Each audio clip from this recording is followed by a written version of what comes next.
Hello, BookTube. As you may know, I am involved in a BookTube event to end all BookTube events.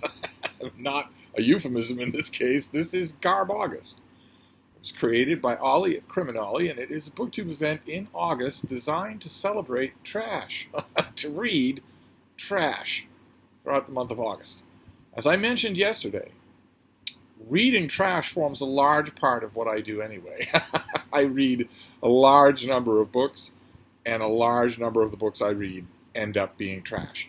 And also review one self-published book every day. Every single day. And I have for the last 12 and a half years. So you can do the math on how many self-published books that means. And self-published books don't have to go through the hoops of editors or beta readers or proofreaders or anything like that. The author is in charge of it all, so anything can get to market if it's self-published. So I have dealt with a lot of trash, both personally and professionally. So you would think that I would steer clear of an event that made me wallow in even more of it. Oh no. Oh no. Because although it's true that 15 minutes into my daily self-published book to review, I might be cursing the gods and thinking anything but this. I often, very often, enjoy that, or I wouldn't keep doing it. I do it because it's fun, and because it's really, really good discipline to write a formal book review every day. That is really good for your writing muscles, to put it mildly. And that applies also to the trash that I read when I'm not, as it were, on the clock. I read tons of trash otherwise. I mean, quite a bit of new contemporary literary fiction is trash. Now, that's not the same thing because it doesn't think that it is, and it's never been told that it is. And its hothouse flower diversity checkbox authors have certainly never been told that they are writing trash, that they are writing navel-gazing, repetitive, plotless, wandering trash. They've never been told that, and they never will be told that. So I encounter a lot of trash that way, sort of the accidental way, but I also find a lot of it the honest way. If I'm at the Brattle Bookshop, or if I'm perusing the new book releases, and I see something that looks just so bad it's good, well, then I'm going to want to read that, trash or not. But one thing that I have resisted in GarbAugust, and fortunately, I have not encountered it much, and certainly almost not at all from my co-hosts. I've mentioned many times on this channel before that when people think of trash, they think of romance novels. That's totally unfair. I used to be one of those people. They think of romance novels. You ask somebody, picture a book that is trash, that you know ahead of time, even if you don't know anything about it, that it's trash. Almost always they will picture a romance novel, not a Jonathan Franzen novel. And I've resisted that idea since the pennies dropped from my eyes, and I realized that romance is a spectrum like anything else. It has its own rules, as any other genre fiction does, and a writer can very much do a great job according to those rules, or a bad job according to those rules. I'm okay with that. You can find trash anywhere. What I don't like is that reflexive just relegation of all romance to the category of trash. That's wrong. It's uninformed. It's snobbish, of course, and I think it's often been sexist. And I've been very refreshed to find no hint of that among my GarbAugust co-hosts. There hasn't been any need for me to argue on that. I was anticipating arguing on other theoretical grounds as well. Mainly one that I will be getting to. I have a humdinger of a video in mind for another ideological strain that I thought I was going to be alone on, which is that garbage is a pejorative thrown on otherwise worthy books by the critics.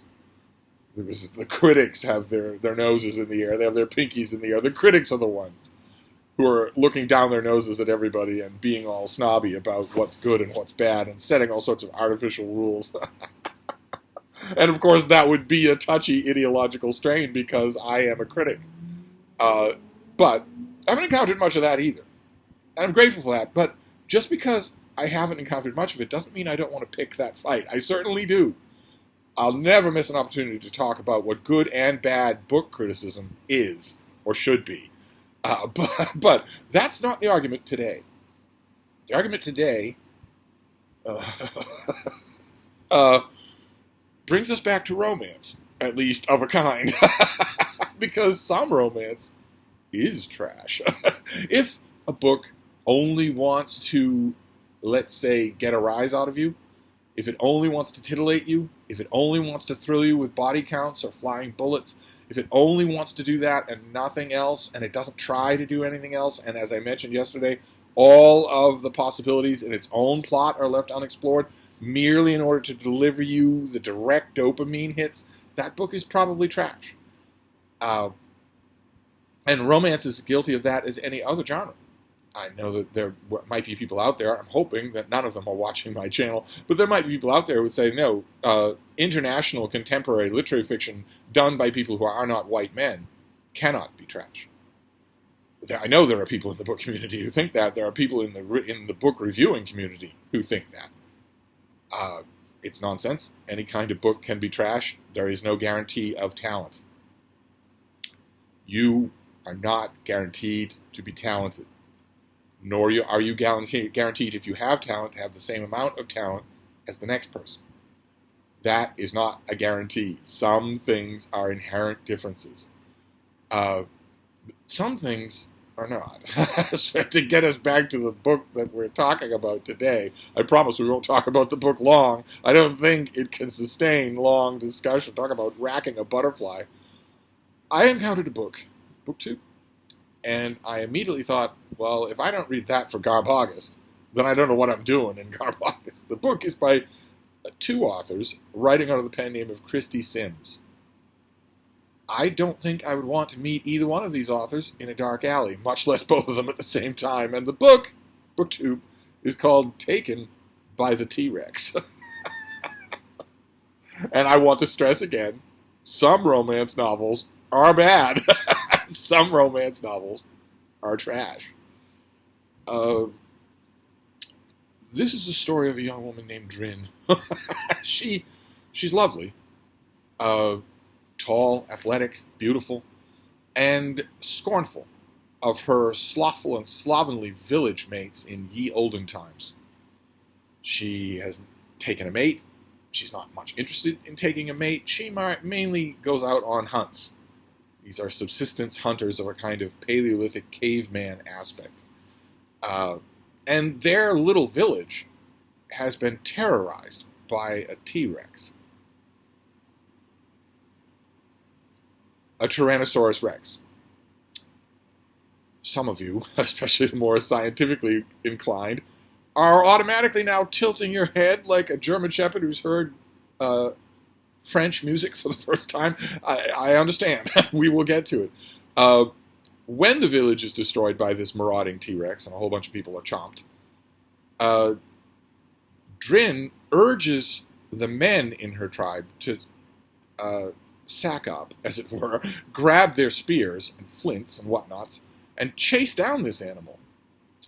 That no matter how much you pay the Dane Guild, you'll never get rid of the Dane.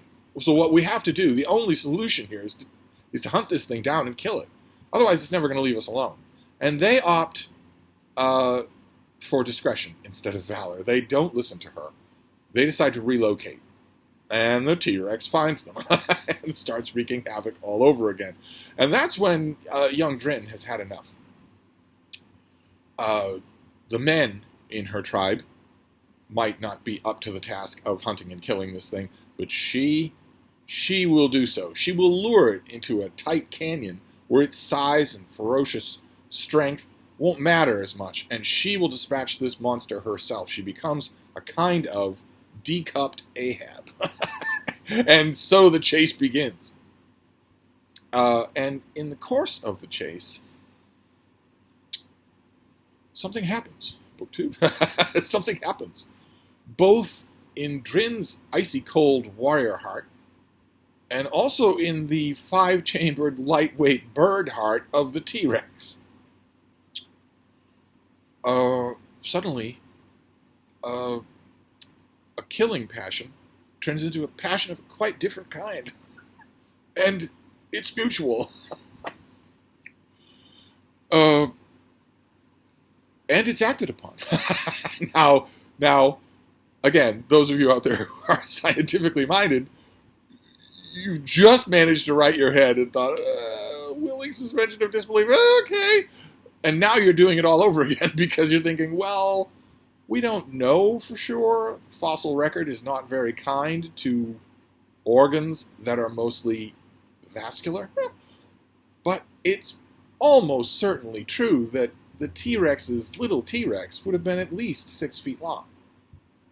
So how's that going to work? And believe it or not, the two writers who gone to the name of Christie Sims are there ahead of you.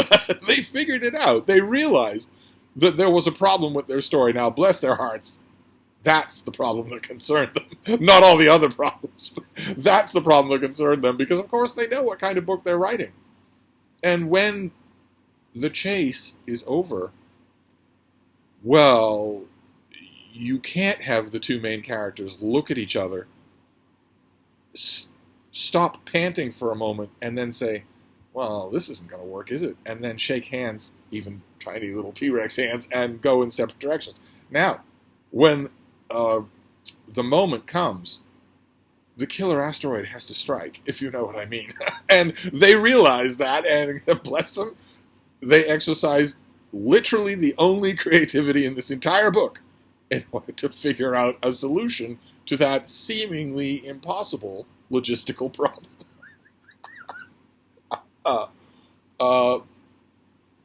And this book is trash. I don't know for sure that I need to say that, but it is. Needless to say, the elephant in the room here is that human beings as a species evolved about 250,000 years ago. The rootstock of theirs evolved maybe 1 million years ago. And the last T-Rex died 65 million years ago. That's a long gap. That's a very long gap. That's too long for the T-Rex star of Taken by the T-Rex to have lived. There weren't any pockets of surviving T-Rexes. There were, in other words, as I say so often to scientifically illiterate friends of mine, or to Christians, or to the large overlap between those two groups, as I say so often, humans and dinosaurs did not live at the same time, except for birds. Other than that, no. No matter how fetching Raquel Welch looks, humans did not live with T-Rexes. So that's a problem right there for Taken by the T-Rexes, that it wouldn't happen. The most that Drin's village would have been menaced by would have been maybe a flat-faced cave bear, or perhaps a saber-toothed tiger, where I guess the logistical problems wouldn't have been quite as drastic. I'm not sure. I'm not sure that these authors under this pen name haven't done sequels, and I don't want to know. There's that. There's a ton of speculation in these pages about what the T-Rexes were actually like, what their sense of smell was like, what their sense of eyesight was like, what even their social structure was like. No attempt is made anywhere in the course of the book, obviously, to even remotely address the fact that a T-Rex the size of a city bus would not be able to view. It's the King Kong problem, only it's much worse. Because Fay Ray and King Kong were at least distantly, cladistically related.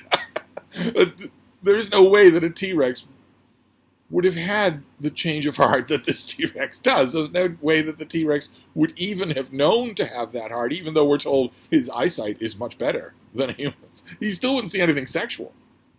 He wouldn't see anything attractive. And neither would Drin. I mean, I realize that the incels in her own village don't appeal to her, but good Lord. Talk about going to the neighborhood gay bar for thrills. This is about as extreme an example of that as I can think of. And yet, despite all that, or rather, I should say, because of all that, this was a whale of a time to read. Don't get me started on whether or not these authors are actually done, taken by the whale. I don't want to know. But if they can manage it with a T-Rex, they can manage it with just about anything. This was a ton of fun to read.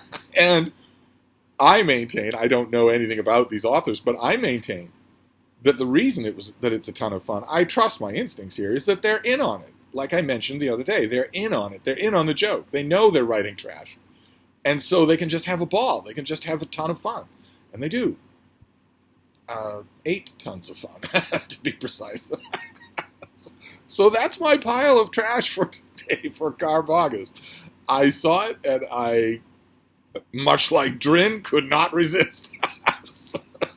I don't know.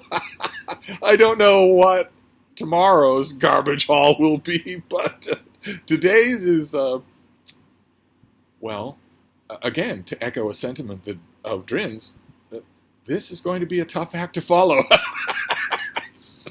We'll see. We'll see if GarbAugust's can manage it. So there you go, book 2. I guess I always knew that sooner or later I would experience what it means to be taken by a T-Rex. And now I know. And now, unfortunately, you do too. Sorry, book 2.